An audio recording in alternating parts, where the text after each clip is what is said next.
Mm-hmm. Yes. Yes, I realize that. But you said you'd have it to me today, and the show's just started. I mean, I can fill a little bit of time. I'm going to talk about the Ticket to Ride Europe, and then I'm going to talk about the Ticket to Ride computer game. But I really want to talk about the new one, Ticket to Ride Marklin, but it's not here yet. Well, you said you'd have it today, and the show's already started. You'll send someone right over with it? Well, hurry up, because everyone's here to watch Board Games with Scott.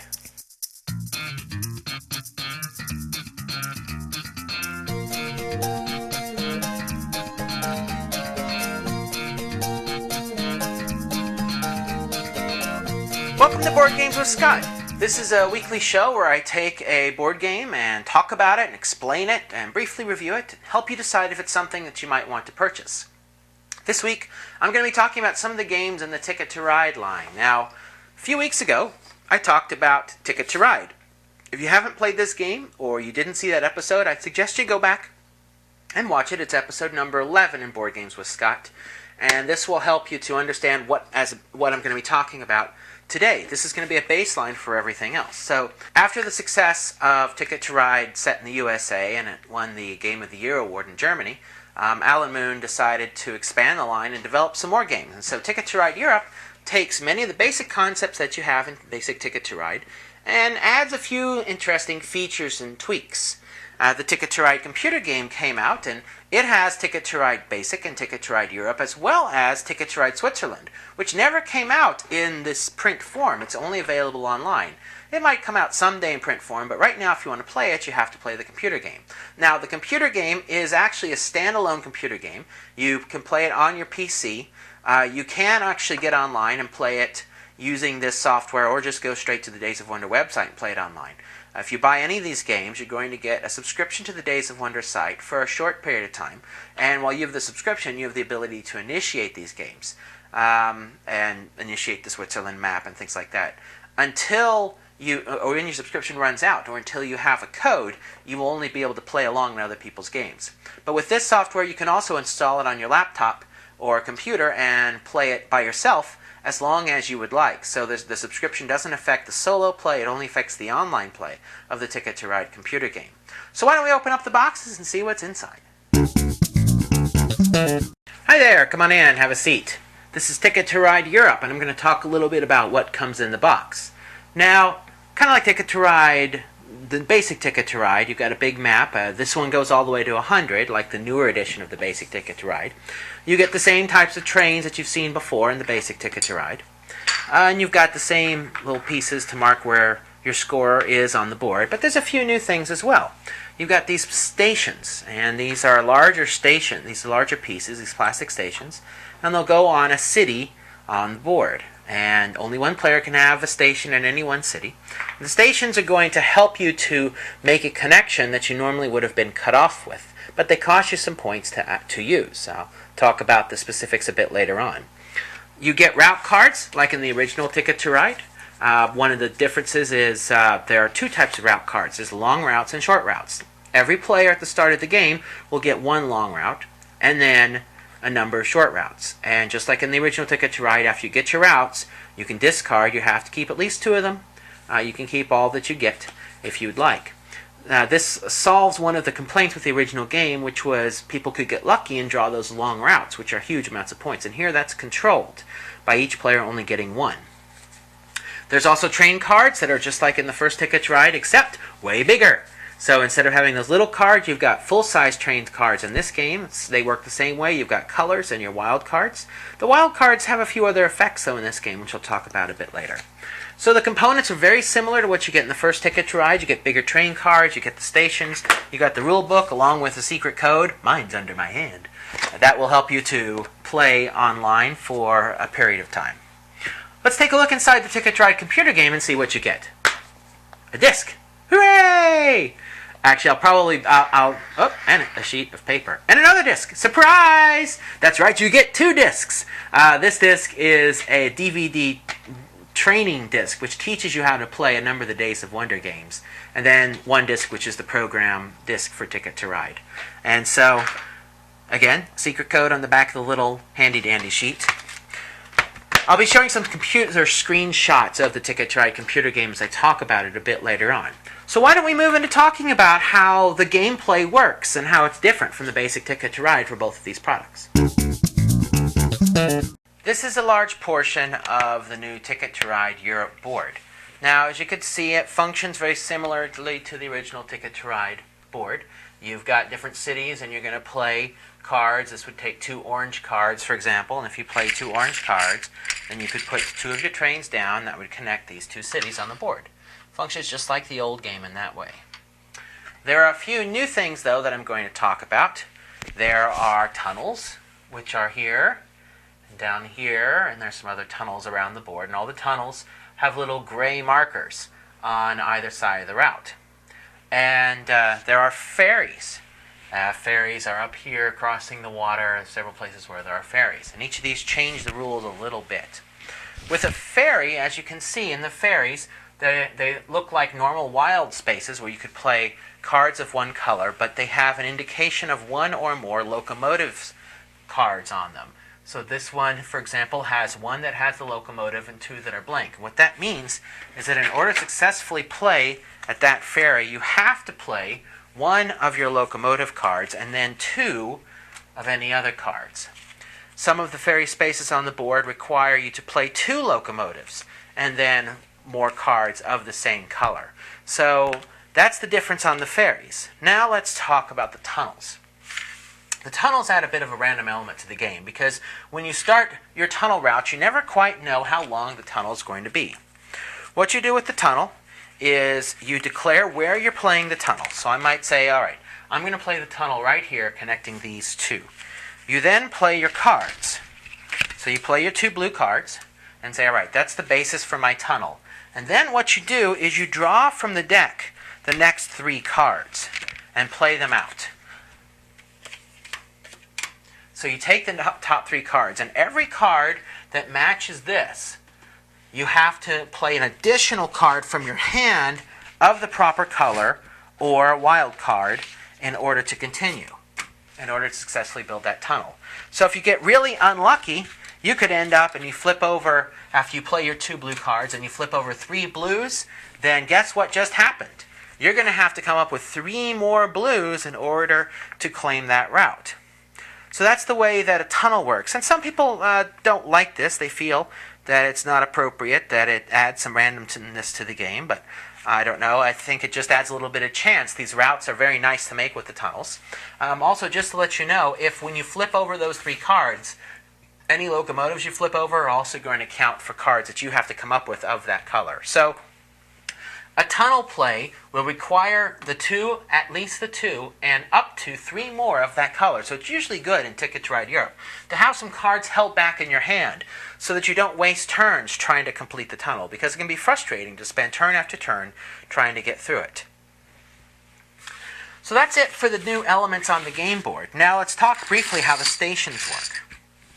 The way a station works is you can play a station. The first station you play will cost you 1 card, and you have 3 stations that you can play throughout the game.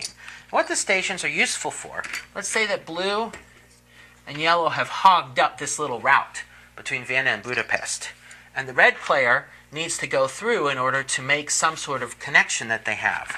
What they can do is they can use their station to use another player's route once in order to continue scoring their own routes. So if the red player wanted to connect Bucharest to Zagreb, then they would be in trouble because they would be blocked, and let's say they couldn't come up with these. So they could plop the station down there, and that would allow them to use either the blue or the yellow routes in order to continue counting their routes to make sure they make their connections. Now the trick with the stations, not only do they cost you cards, the first one that you play costs 1 card of the same color, the second one that you play costs 2 cards of the same color, the third one costs you 3 cards.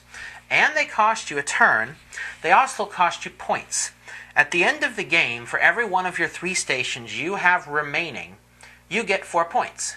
So the way to think about it is when you play a station, you're basically giving up 4 points to everyone else in the game when you do that. So you should take that into account to determine, is it worth it for me to give up a card and a turn and 4 points to play that station, or would it be better for me to just take the negative points from making the route? You'll have to decide. If it's a long route, sure, it's going to be worth it. Short routes, might not be worth it. So the nice thing about the stations is they take away some of the frustration that people experience with the earlier Ticket to Ride game, in that you can play a station to connect a long route you've been working on all game if someone tries to cut you off.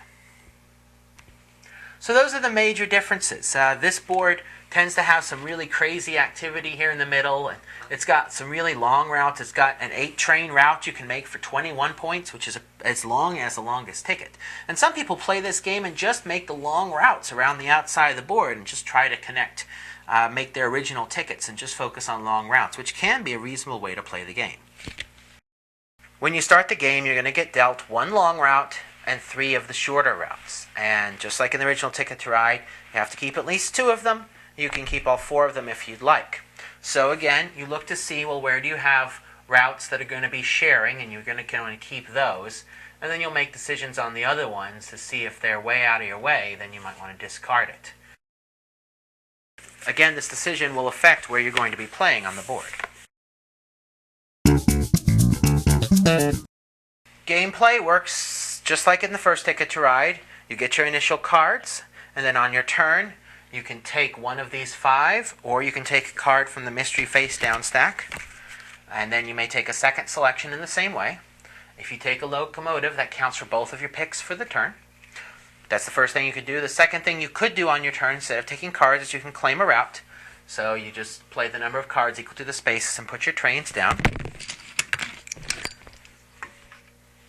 The third thing you could do on your turn is you could play one of the stations, as I talked about earlier. Again, the station's going to cost you, the first one's going to cost you 1 card of a color.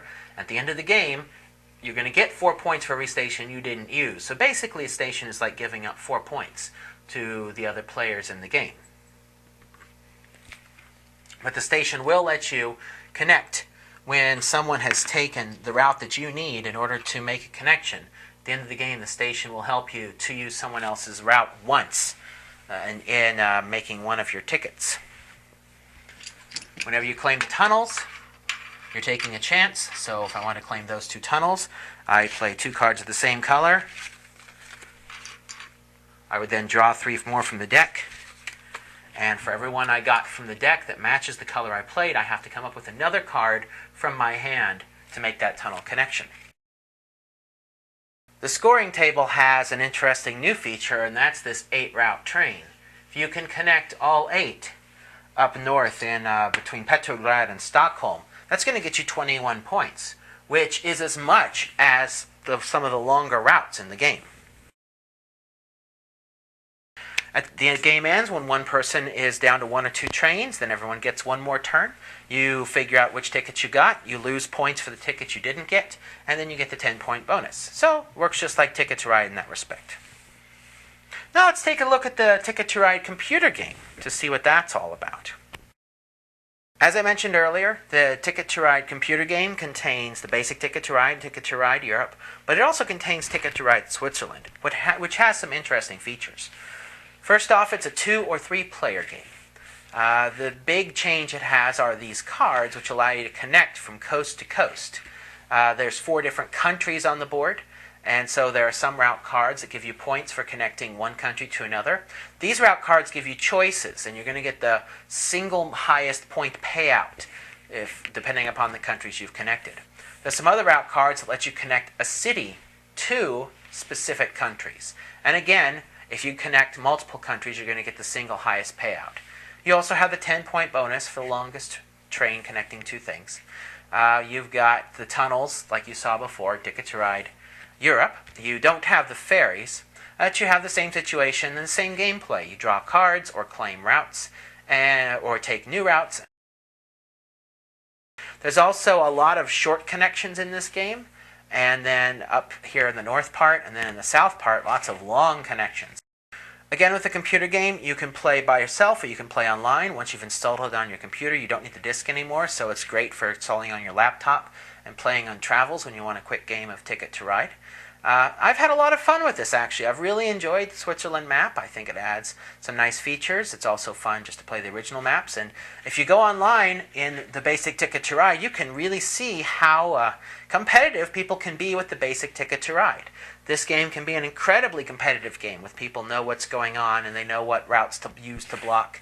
It can be a real challenge to play this game. So it's quite interesting, and I do recommend the computer game. Well, that's the Ticket to Ride computer game, and so I was kind of hoping to show you... Oh, someone's at the door. Oh, come in! Come in! Great, thanks for bringing this over. It's Ticket to Ride... Hey, wait a minute. You're Alan Moon. Hey, Scott, how's it going? How are you doing? Well, thanks for bringing this over. You know, I called Days of Wonder. I expected to have this to do my review, and then... Well, they sent you over with it. So why don't you tell me a little bit about this game? All right. Well, this is the third game in the series, and it adds a couple of new elements. It adds passengers to the game. The players now have the chance to place passengers on the board and take a whole turn to move them around on their routes, which is another way of giving points. But the other big changes about the game are that at the start you have long and short tickets. So you have a choice between drawing all long tickets, all short tickets, or a combination.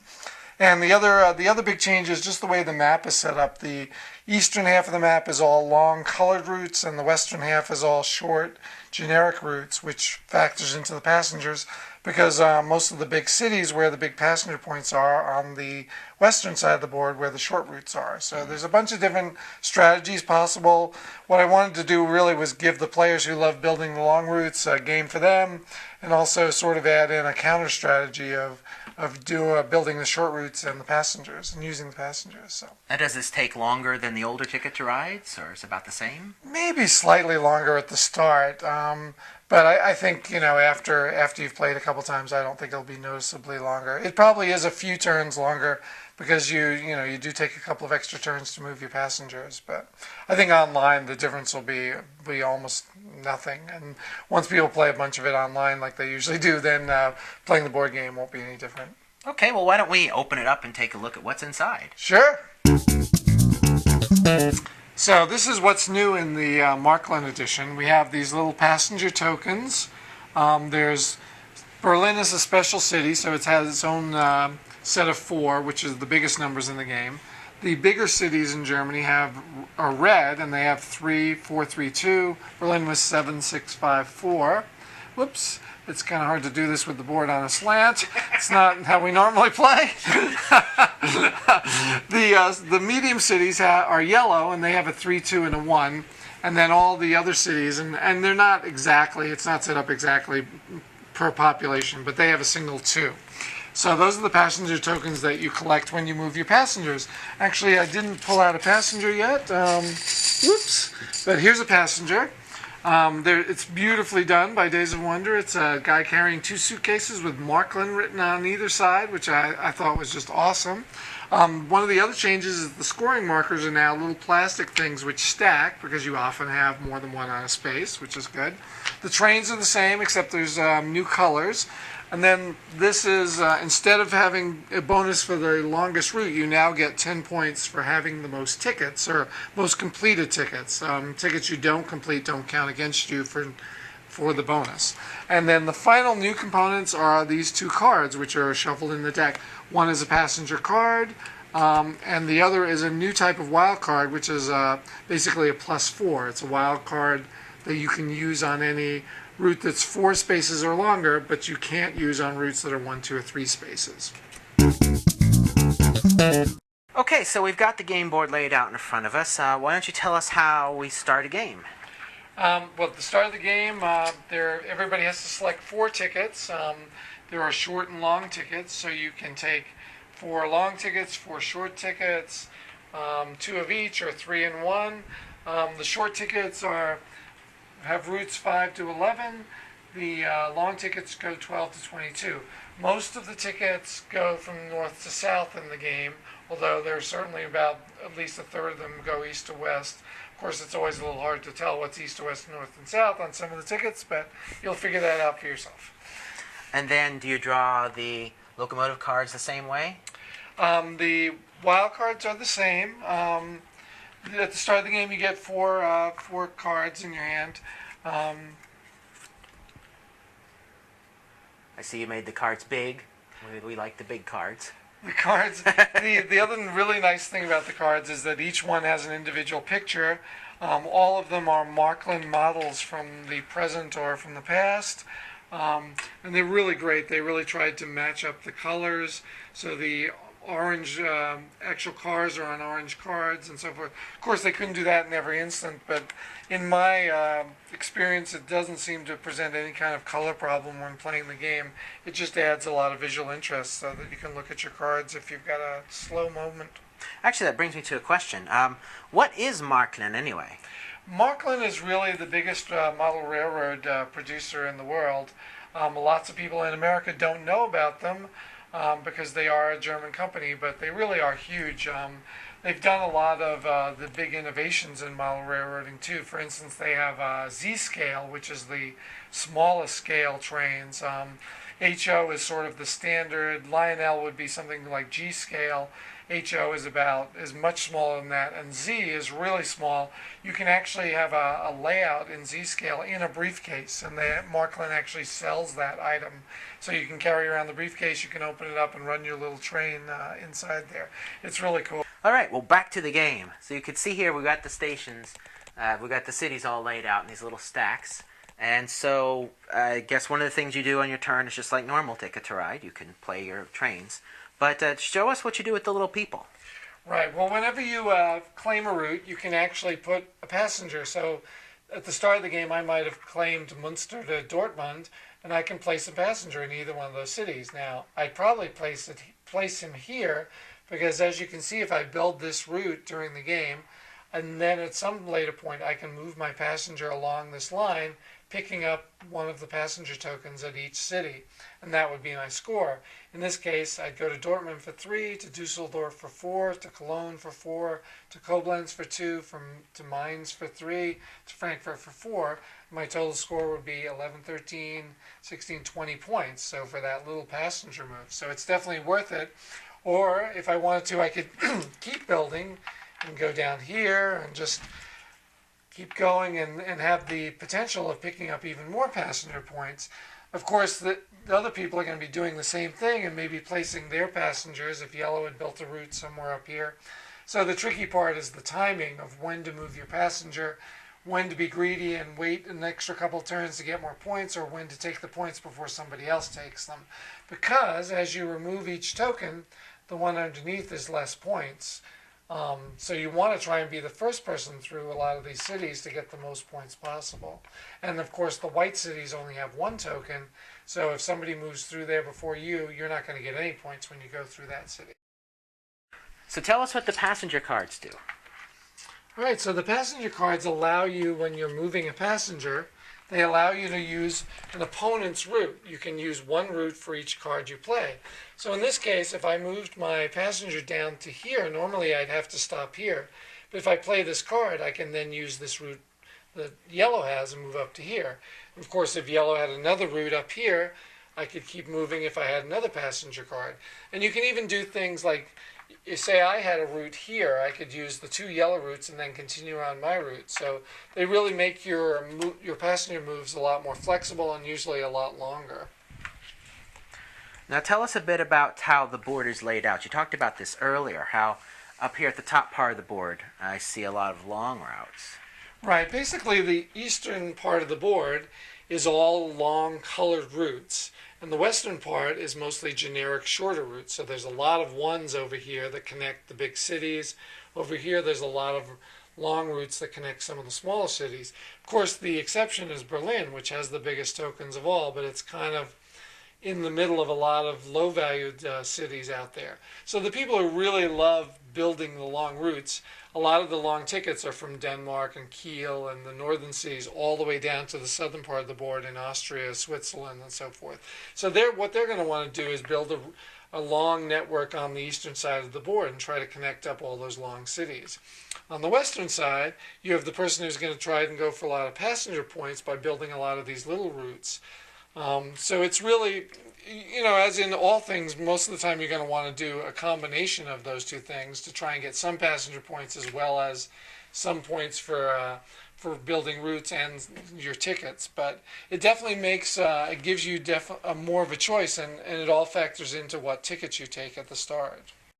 Now I can see here that it's kind of like in the Switzerland board that you've got countries on the map this time. So when do these come into play? Right. Well, there's two tickets for each country in the game. There are multiple places you can reach, ways you can reach that country. So you see in the Netherlands there are actually 3 routes going in there. If you have a Netherlands ticket, you can satisfy that ticket by connecting to either of those 3 routes. They are not through routes though, so you can't actually go from Emden into the Netherlands and then back out through Dusseldorf. They're actually dead ends, so they're a little bit limiting, but they do give you more of a choice to how you're going to connect to that country. So I notice here in Denmark that there's been some question about this. Is this a through route, or is it just... No, it's not a through route. There was a question online where somebody said, how come it only has 1 flag in Denmark instead of 1 per route like in some of the other countries? And the simple answer was there just wasn't enough space to put more than 1 flag up there. So no, you can't go through. You can just go into Denmark through either of those 2 routes. So the flow of play works like the normal Ticket to Ride. On your turn, you're going to get 2 cards, and the first card can be a wild locomotive, and that's both of your picks, or it can be one of the new special locomotives, which only counts as one of your 2 picks. And then another choice you have is to claim routes by playing trains on the board. Or when you do that, you can actually play a passenger on either side. Or another option is to move a passenger on the board like we showed earlier. Or we can claim new tickets, draw new tickets. So why don't you tell me how the new ticket drawing works in this game? It's a little bit different because you get to draw 4 tickets instead of 3. Again, you can draw any combination, so you can draw all long, all short, or some short and some long. And you still only have to keep 1, but you've got 4 to choose from, and you can keep 2 or 3 or all 4 if you want. All right, thank you very much. Thank you, Scott. It's been an honor to be on Board Games with Scott, the award-winning show. Well, that's the Ticket to Ride series. As they are so far. I'm sure there will be more, and I probably won't be able to lift them after too many more of these games.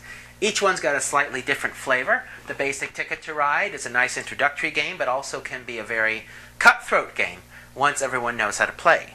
Ticket to Ride Europe is a little less cutthroat because the stations, you can give up some points in order to save taking a big negative to achieve some of your goals, but you lose some points along the way. The tunnels add a randomized element. So once everyone knows how to play, Ticket to Ride Europe can actually be a slightly friendlier game than the more cutthroat Ticket to Ride USA. Ticket to Ride Marklin, with the passengers and the stations, adds a second level of that tension of, do I wait and get a few more points, or do I go now and deliver my passenger? Because especially when 2 people are building along the same lines, both are watching, waiting for the other person to take that passenger, because you don't want that to happen. You're going to lose some huge points if someone takes a passenger before you. So it's a bit of chicken. You're each building, deciding who's going to pull the trigger first and deliver the passenger and get the points, and the other player will have to settle for fewer points.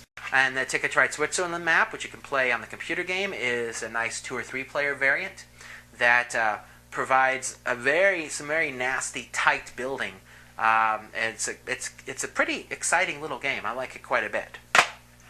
It'll be interesting to see what Alan comes up with next, and I'd like to thank him for coming on Board Games with Scott this week. That was a nice surprise, and you got here just in time, because otherwise you would have not gotten to see this new exciting Ticket to Ride game. So I like this series. I give him all A's. This is a nice series of games for families or gamers, a number of different levels. I enjoy this series, and I look forward to more of them. And I look forward to seeing you. Join me on a future week of Board Games with Scott. To see more of these episodes, head over to BoardGamesWithScott.com. While you're there, you can find out more about the games. You can follow links to purchase the games, and just have a great time enjoying this hobby of sitting around the table with each other, having fun. So with that, I'll thank you very much and invite you to a future episode. Take care. Bye-bye.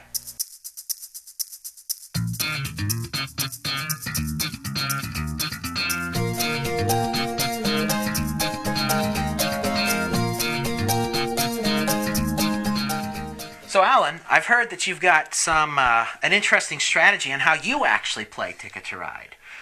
Well, my favorite game is definitely the Swiss map.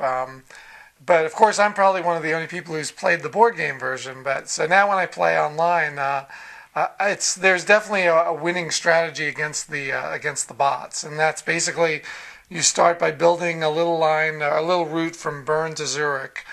You can build a little further down to Lausanne and Geneva if you want, or up in the north you can build to Schaffhausen or St. Gallen. But really Bern to Zurich, and then just draw tickets until all the tickets are gone.